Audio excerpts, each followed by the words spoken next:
Well, welcome everyone to the People's House.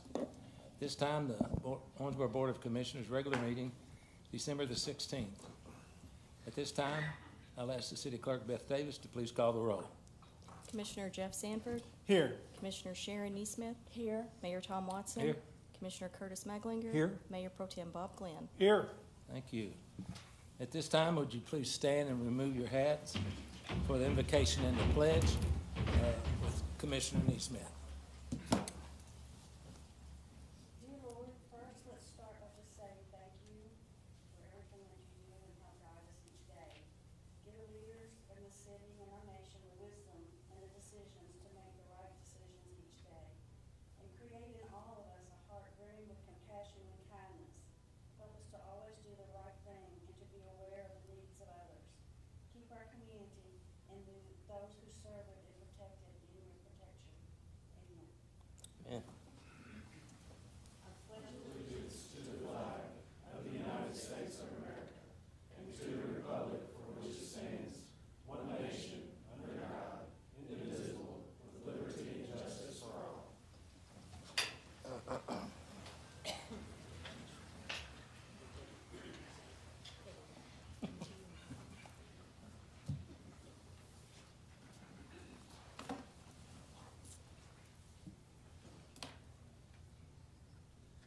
Okay, the next item on the agenda is retirement recognitions effective December the 31st, 2025. The department heads are going to be reading the notes. First up, Mr. Jake Martin. Chief Howard? Yes, you sir. got brief notes, right? Very brief. I'll keep it brief tonight. But I'm here to speak on behalf of Jake Martin. Jake Martin began his career with the City of Owensboro October 11th, 2004 as a firefighter. He came to OFD as a new EMT excited to serve his community as a firefighter, and his positive attitude helped him to build strong, lasting friendships within the department. His caring and professional demeanor gave him an edge in treating patients in the field, and his passion for patient care led him to pursue a nursing degree and to continue on to graduate level coursework even while employed by the city.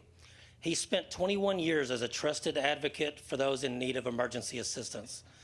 His heart and his high morale, even in tough times, will have a lasting impact on those lucky enough to have worked alongside him. Jake's most recent years of service were spent on 3rd Crew Station 5, assigned to Engine 5. As a senior firefighter, he has consistently been a clutch team player, willing to step up for driving duties or to fill in as acting officer whenever needed. Jake will work his final shift with OFD on December 31st, 2025, and then he'll spend more time with family and seek new opportunities as he sets out on his next chapter in retirement. Jake?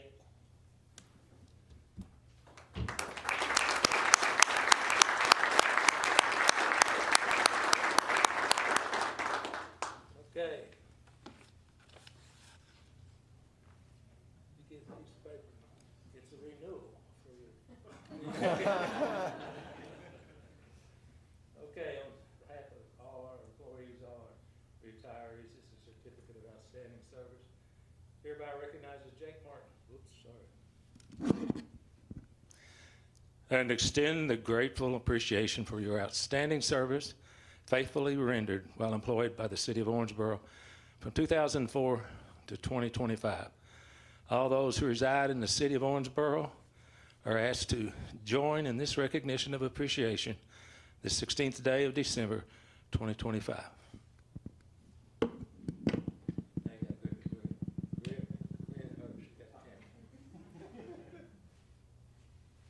Mike is yours.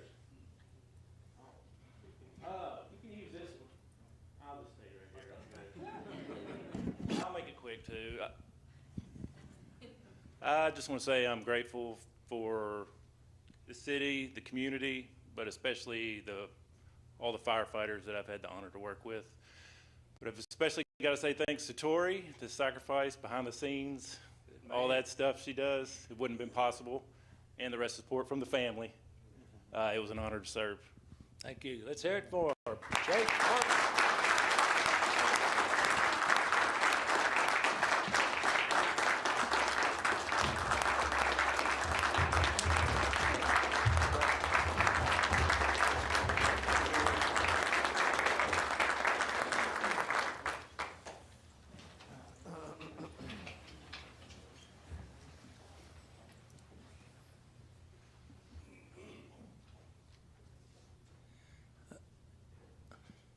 Come on up, Vic. I'm Vicki Pennington with the Transit Department, and I'm here to recognize Mike Custard. Mike has been with the Transit Department since May of 2017. He's been a loyal and dedicated employee for more than 8 years. He's chose to begin his retirement while he says he still feels good and is able to enjoy the many things that he looks forward to doing. Mike has a love for old cars and plans on spending more time working on those, along with tackling household projects that he's had to set aside while he's been working. He will be greatly missed by everyone, and his colleagues have shared that it has been a pleasure to work alongside him. His last day will be December the 31st, and he will be truly missed. And Mike is here as well.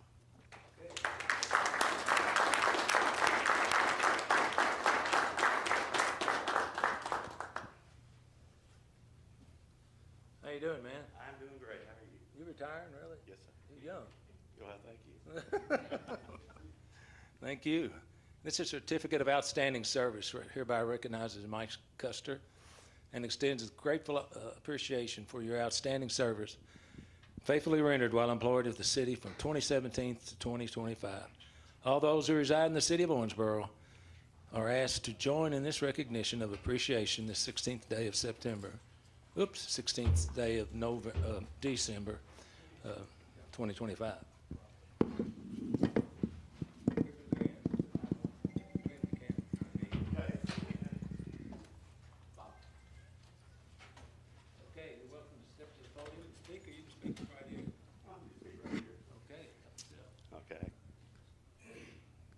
The times at Owensboro Transit, I've really enjoyed it. Have some good people there, good workers, good leadership. Kevin, Vicki, thank you very much. I've really enjoyed my time with them. Thank you. Thank you.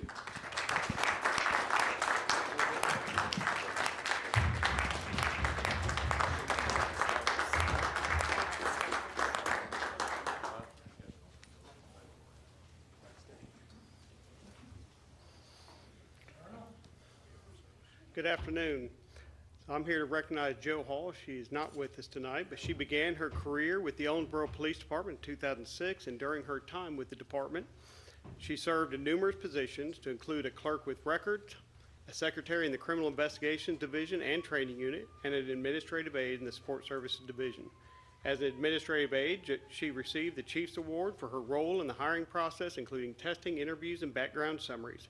She always understood that recruiting and retaining quality employees for both OPD and Central Dispatch was crucial to the success of each. Jo has a strong work ethic and takes great pride in her work. Her commitment to the City of Owensboro and Owensboro Police Department has positively impacted countless citizens and officers. We thank her for her service to her community.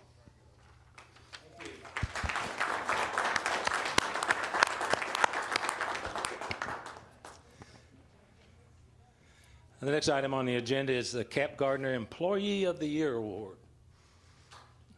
We were going to give it to Nate, but, he said, what the hell. Cap Gardner served as mayor from 1954 to 1958. He was a World War II veteran from the Navy. He was dedicated public servant and a prominent community figure, and a devoted family man. To honor his legacy, the Cap Gardner Employee of the Year Award was established in 2007 to recognize an exemplary employee in the city of Owensboro. Each year, a committee of members from the professional community, the Neighborhood Alliance, the Rotary Club, reviews nominations. They're going that way, right? To select the recipient. Additionally, the honoree's name will be added to a permanent memorial in Cap Gardner Park, located at 20th and J.R. Miller Boulevard. Here are a few excerpts from the nominations submitted this year. He has a very large and difficult task of mediating between all the departments and personnel. He embodies dedication, leadership, and commitment to the city and its residents. For decades, he has been behind-the-scenes leader, the person ensuring that everything gets done, no matter the weather, the hour, or the challenge. He is an unsung hero utilized by everyone in the city. He answers every phone call and with a yes and makes sure the issue is taken care of as soon as possible. He is one of the most reliable people I know. He has a servant's heart, whether it's plowing snow, assisting citizens' complaints, addressing property maintenance concerns, or tackling other challenging situations. He consistently puts the safety and well-being of both his team and the community first. No matter the issue, sinkholes, limbs, flooding, beavers, sidewalks, anything that has to do, he always has an answer. His leadership inspires us all. He is a role model with integrity, accountability, and support. Help employees give their best. He mentors, encourages, and celebrates the success of others. Our recipient and dedicated 26 years of service to the City of Owensboro and its citizens, his compassion, reliability, and commitment to others exemplify the spirit of the Cap Gardner Award. It's my honor to announce the 2025 Cap Gardner Award for the year, and it goes to Deputy Director of Public Works, Mr. Kevin DeRosset.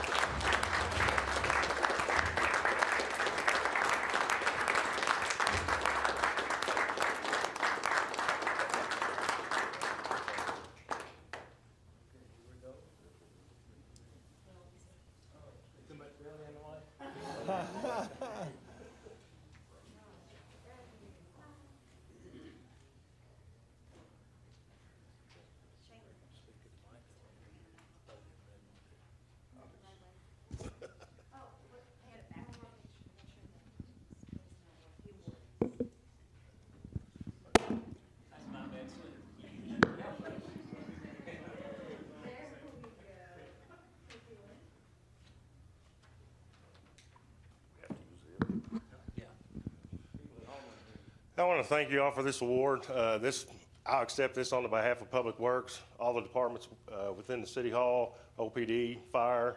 Without those people, I couldn't do what I do. I appreciate those people, and that's where my feet are standing on today, and I appreciate them. They made me look good. Thank you all.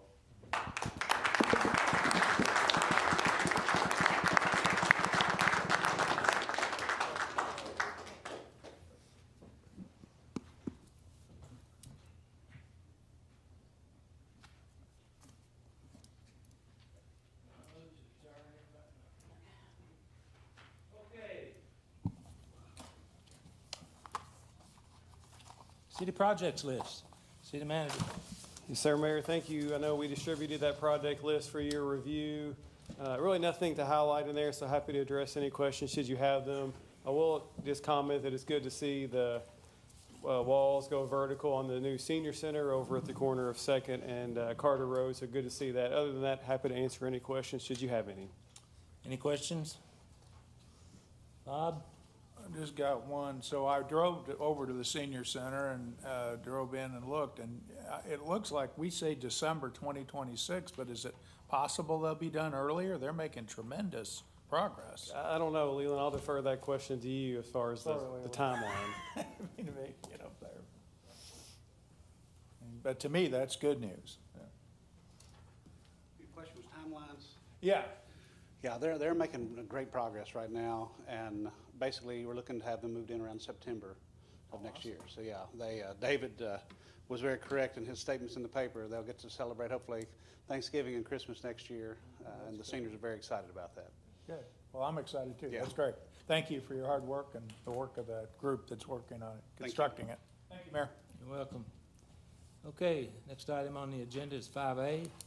Consider audit report, McNeil ATA PLLC. Call on Nate first. Yes, Mayor, thank you. So as you just referenced today, we will hear our annual audit report. This is required by state law for us to have an audit every year. That provides an assurance both to you guys as the Board of Commissioners and also to the public that all of our spending is correct and appropriate. So with us today is Mac, and Mac is our lead auditor from ATA, which is our audit partner. So Mac, if you would do the audit report for us this year. All right, thank you, Nate. Can you all hear me okay? My voice, I'm a little under the weather, so I'll try to speak loudly. I'm going to keep it brief and hit the high points, or we could be here next week, because this is a very lengthy document.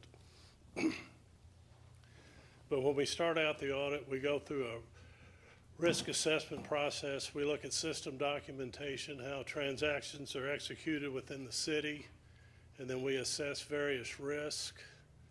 And we have to look not just at the city as a whole, but we look at risk, not just the books, but we look outside as far as what external things could impact the financial statements, as noted there on the slide.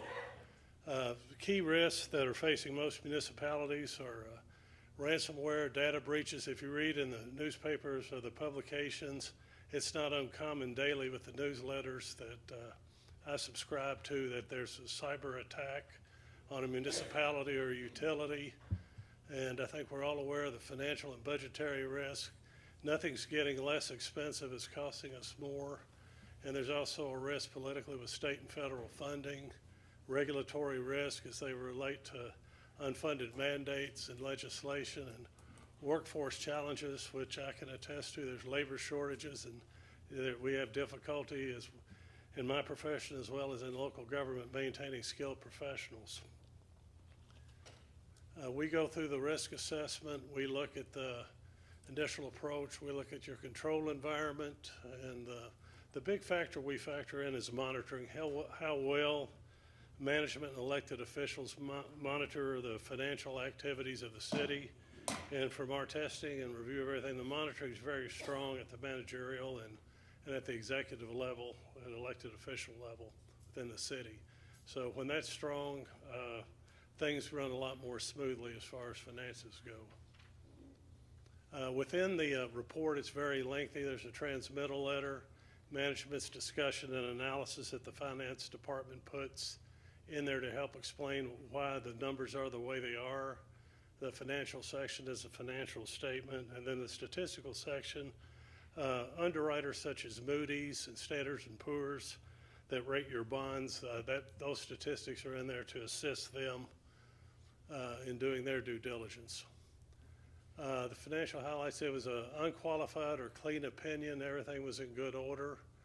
One thing, you have a very solid unrestricted fund balance in the general fund, which is very good. Your net position increased $22.5 million. It's went from 135 million to 158.2.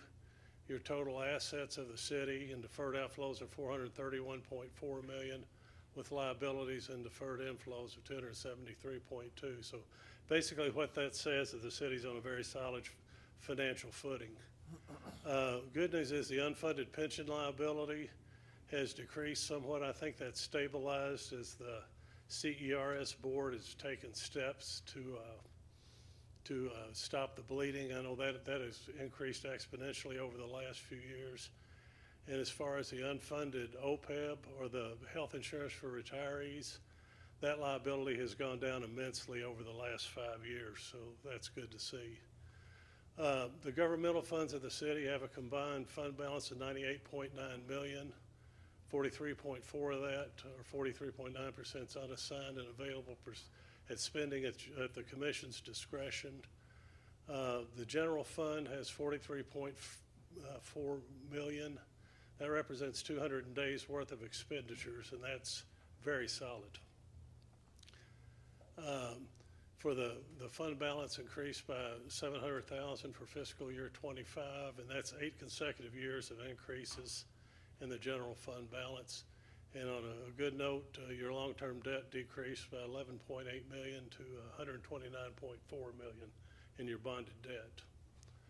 And the other thing is, if you Moody's, they look at your fund balance trend and cash balances. Those carry a heavy weight when they look at all the factors when they do their bond rating, and you have a very strong rating of A1, which is excellent. So that means that the city is very sound financially and a low credit risk. If you look at the trends, you can see where the revenue expenditures were. They've been relatively on an upward swing on the revenues, and expenditures increased this year primarily due to some capital expenditures that were budgeted. If you look at your fund balance change in fund balance trend, it's been very steady the last few years, very solid in 2021 and 2024 and 2023. So you've been blessed. We rode out COVID, and thankfully we're coming off the cusp of that now. But if you can see where back about 2021 is about 26 million in fund balance, and it's up to 43.9. So that's a good trend. And it's nice to have those reserves available because Murphy's Law is always working. Sooner or later, you're going to have to dip into it. There'll be something happened. The day's expenditures and fund balance, you can see the line there is the Government Finance Officers Association recommends a minimum in your general fund of 60 days. You exceed that about 149 days. You can see you're at 209 days. Again, that's very, very solid and reflects good fiscal management. The tax revenue trend, you can see that's been on a steady upswing, and then the large one, the orange one, is the local income taxes, and you can see that's a result of an improved economy over the last 4 years. The local economy's been very steady and growing, so that's impacted your tax revenues, so that's another good trend. Your net pension and OPEB liability, as I talked about earlier, that's come down substantially. It was in excess of 90 million collectively in 2021, with actions taken by the CERS, the County Employees Retirement System. The health insurance has been corralled under control, and they've taken measures to fortify the pension fund. So that liability, as you can see, has been stable the last 2 years, where if you look back historically, it just escalated each year. And that's not anything you're going to have to address in 1 year. Actuarially, that's something the city would have to retire over a 30-year period. Is how that's built in. And I just alluded to these, the improvements made. And you can look at your governmental fund balance. You can see that's very solid, how everything's allocated. You have things committed and assigned, but again, you have a lot of free fund balance or unrestricted or unreserved that you can use in case you needed to dip into those funds. Other areas we looked at, we have to perform compliance over your federal grants. That's known as a single audit. There were no findings, and we have nothing to report in our governance report or any compliance. We make no significant audit adjustments. You're a rarity. We have probably 5 out of 100 audits we do here in Owensboro that we don't make any adjustments on. And that speaks very highly for Angela and Danae and the finance staff. And we'd like to thank Angela, Danae, Whitney, and Carrie and Deanna. They make our job a lot easier. We're very demanding when we're on site, and I know nobody likes to see the auditors show up. I tell my staff, you may think, oh, you would hurry up and get out of here. But anyway, if there's any questions, I'll be glad to entertain them. Second. All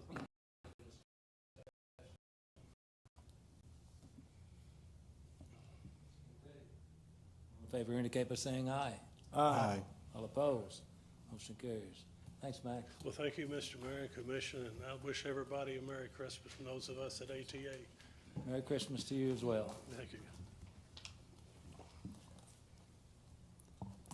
Okay, the next item on the agenda will be consider approval of minutes December the 2nd, 2025.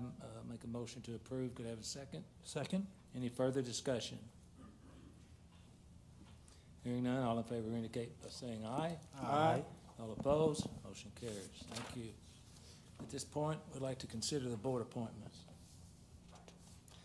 Audubon Area Neighborhood Alliance appoint Aprilia Stroud to a 2-year term effective December 16th, 2025.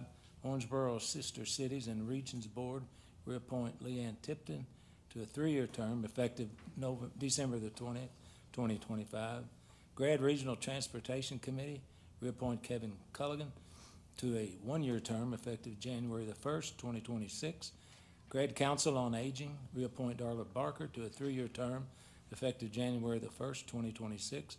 Owensboro Tourist and Convention Commission reappoint Andrea Binke to a 3-year term effective January the 1st, 2026.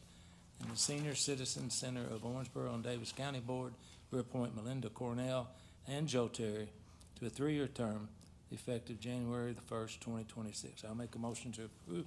Could I have a second, please? Second. Thank you. Any further discussion? Hearing none, all in favor indicate by saying aye. Aye. All opposed, motion carries. Thank you. We'll go to item 5D, consider board appointments, Greater Owensboro Chamber of Commerce Board of Directors, reappoint Curtis Maglinger to a one-year term effective January the 1st, 2026. I'll make a motion to approve. Could I have a second, please? Any further discussion? Mag, you want out or you want in? All in favor indicate by saying aye. Aye. All opposed, motion carries. Thank you. Ordinance, second reading, roll call vote. Ms. Davis. I don't know if you're gonna get that out or not. Huh? I don't know if you're gonna get that out. I was choking.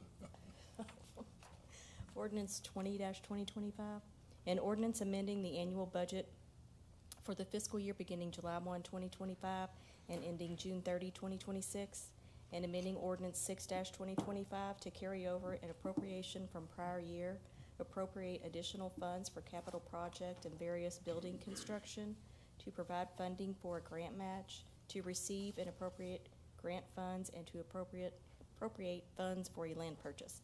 Read for approval on second reading the 16th day of December, 2025. Thank you. I'll make a motion to approve. Could I have a second, please? Second. City Manager? Yes, Mayor, we discussed in more detail, but just in summary, this is second reading of a budget amendment ordinance for our current fiscal year. Like most amendments, this includes various items that we've accumulated over the last few months. For example, various grants that we've received are incorporated into the amendment, so you can approve both the receipt and expenditure of those grant proceeds. Most significantly from that regard is a grant we received to offset the cost of adding an additional police officer. So this amendment, for example, includes the receipt of the grant funds and the associated expenses for this additional officer. In addition, the amendment includes various other items you've already approved, such as a carryover from last year that I missed. And overall, it's a fairly standard amendment with a hodgepodge of items. Thank you. I'll entertain a motion to approve this ordinance, please. We have one? All in favor indicate by saying aye. Aye. Roll call, excuse me. You got too many words in there, you got me confused. Sorry. Commissioner Sanford, Yes. Commissioner Neesmith, Mayor Watson, Yes, Commissioner Maglinger, Yes. Mayor Pro Tem Glenn. Yes. motion approved. Item 7, please. Municipal Order 30-2025, a municipal order authorizing the mayor to execute an application for Transportation Alternatives Program funding authorized under the Surface Transportation Block Grant through the Fixing America's Surface Transportation Act from fiscal year 2026, administered by the Federal Department of Transportation by and through the Kentucky Transportation Cabinet in an amount not to exceed $500,000, the proceeds of which will be used to fund programs and projects defined as transportation alternatives. A 20% match is being required of the city. Read for approval on one reading the 16th day of December, 2025. Thank you. I'll make a motion to approve. Could I have a second, please? Second. Thank you. City Manager? Yes, this is a municipal order authorizing a grant application.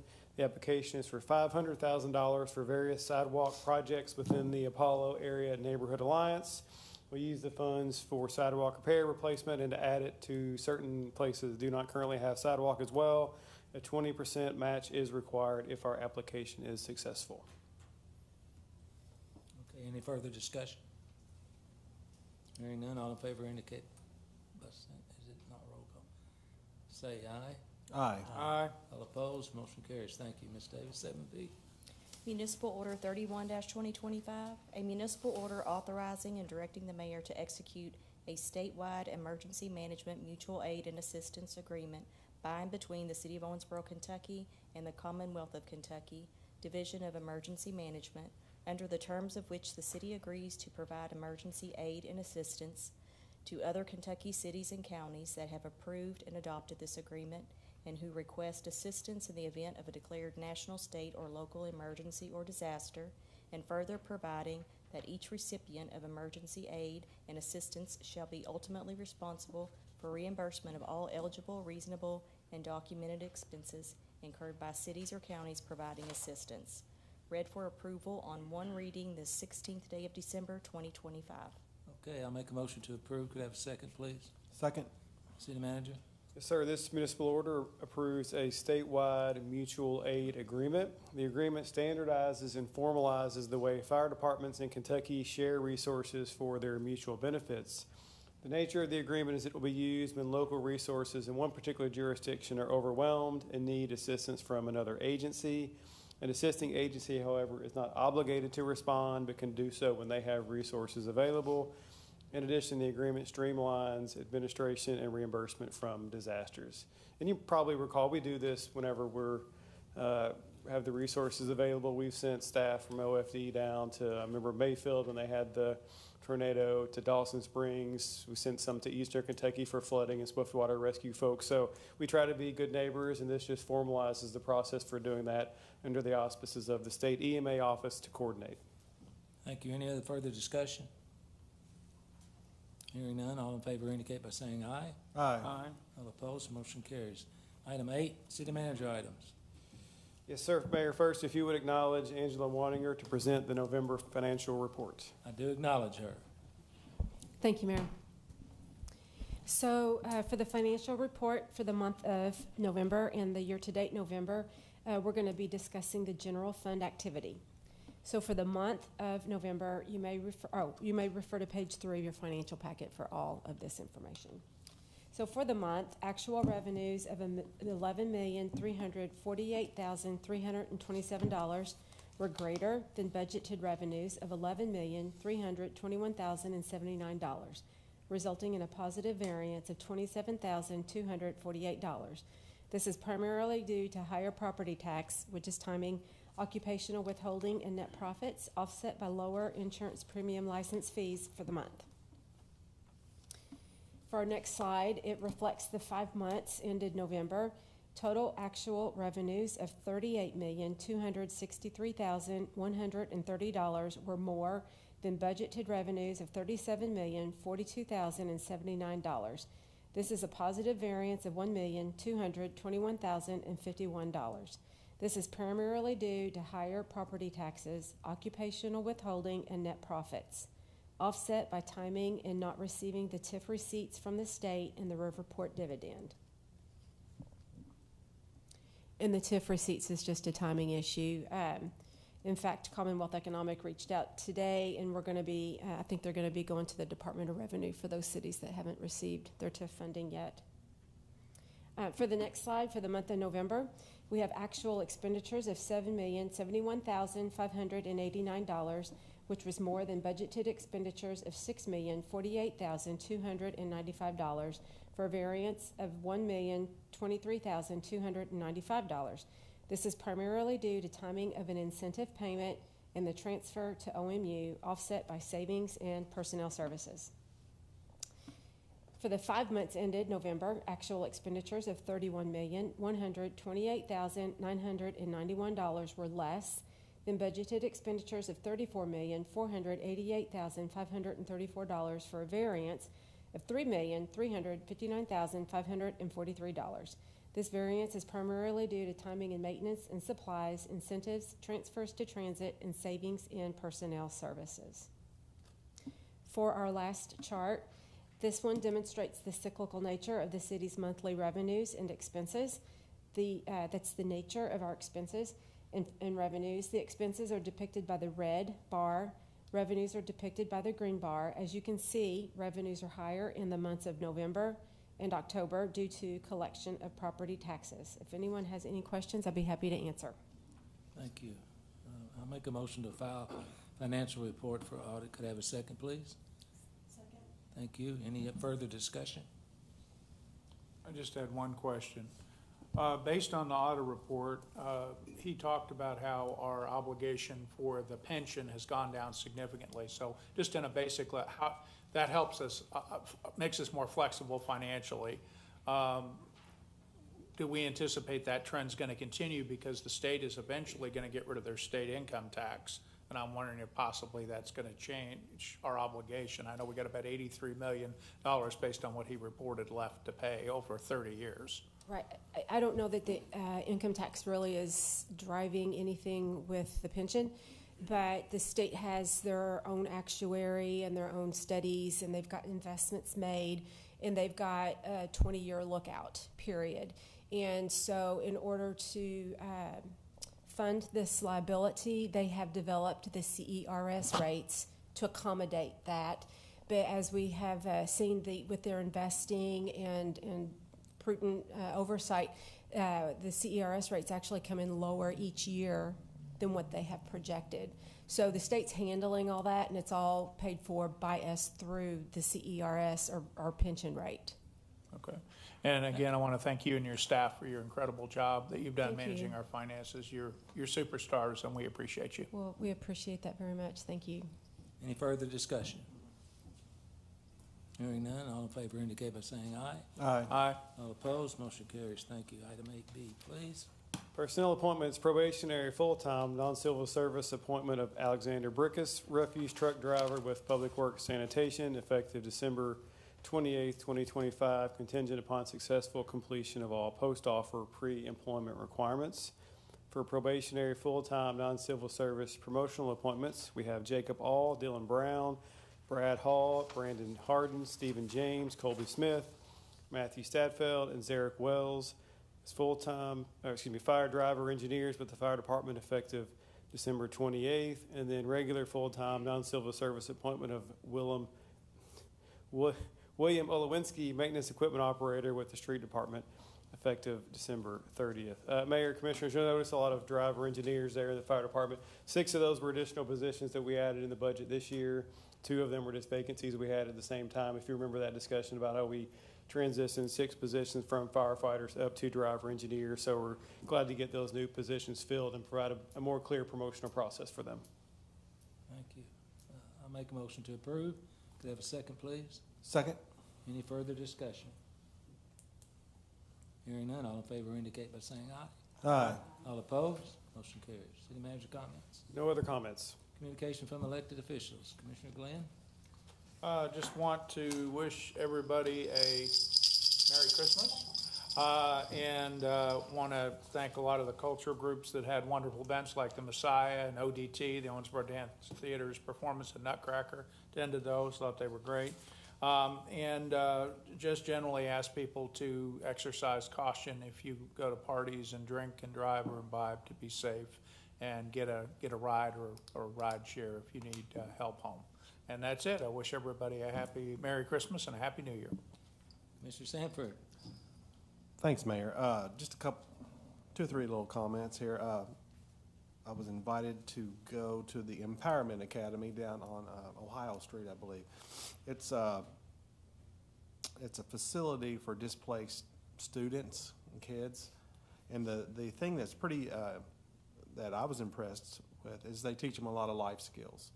So it's just not somewhere for someone to go and stay. You do go and stay, but you're expected to learn some things on cleaning and cooking and basic things that you need to know to be successful once you graduate from this place and get out in the community. So that was really neat. Also, I wanted to make mention, I think last time I said something about 2 football teams going to the state tournament. We had both teams very successful. One won the state championship, which was on a senior high, Owensboro High School. I want to congratulate those guys, as well as Owensboro Catholic. That's whether you win it or you fall just short, it's something that the school, the kids and their parents and the community, those kids will come back one day and talk about that for a long time.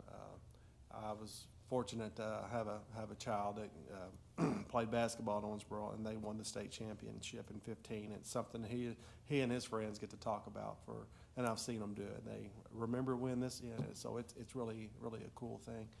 And I'll end it with just Merry Christmas to everybody up here and everybody in Owensboro and the staff and everybody. Just Merry Christmas to you guys. Be safe, have fun with your family and friends. That's it. Thank you. Commissioner Maglinger? Thank you, Mayor. Just real quick, I wanted to congratulate Randy Lanholm and Parker Malone for being selected to represent Owensboro and show off our Bluegrass Capital of the World at the White House open house Christmas event. I think they were the only people that played that whole day. So congratulations to them. And then want to thank every citizen and our first responders, military, far and near. A good Merry Christmas. So thank you very much, Mayor. You're welcome. Commissioner Neesmith. I could just say ditto to all of that. So we've hit lots of spots. I would like to give an extra shout out to, there's been several things happening just that have come up from local people, local businesses, individuals to help with, to make sure everyone had food, especially when there were some questions on the benefits that they would get from the government. Organizations that are doing some of the things we're familiar with, like Christmas Wish, all of those things to make sure that we remember those that may not have as bountiful a Christmas as you and I might have under our tree. And also really pleased with the downtown businesses doing their individuals, the holiday stroll. I know the city helps with that some. And also the fact that individual businesses just doing special things to bring people out and for them to see the lighting. I've said before, I get a lot of comments from people out of town, and they're truly amazed about the city of Owensboro and what we do for our size. So congratulations to all those who make that happen. Kevin, I know that's a big part of your department on that. And I see your gentlemen sometimes and ladies in the bucket trucks hanging those Christmas lights, and especially having to take them down in the ice and the snow. So thank you all, and everyone, Merry Christmas. Thank you. I have a comment. I'm kind of confused a little bit about the naming of our indoor sports facility. I contacted each one of the commissioners individually, and no one really had any real information on how we came about that name. So I'm just curious if you have any input on that, City Manager. Mayor, sure, because that's not been released publicly yet, I think, so it's still an internal name at this point. But I think it was largely picked by our communication staff in consultation with the people who operate the facility. I had kind of hoped we'd put that out for the community to have some input, take the top 5 suggestions and let us kind of decide what to call it, because I don't know many field houses that are in the middle of a downtown area. So just curious about that. Next item on the agenda, open public forum. Members of the audience may address the Board of Commissioners on any matter of public concern that was not on the agenda. Comments are limited to issues within the scope and responsibility of the Commission.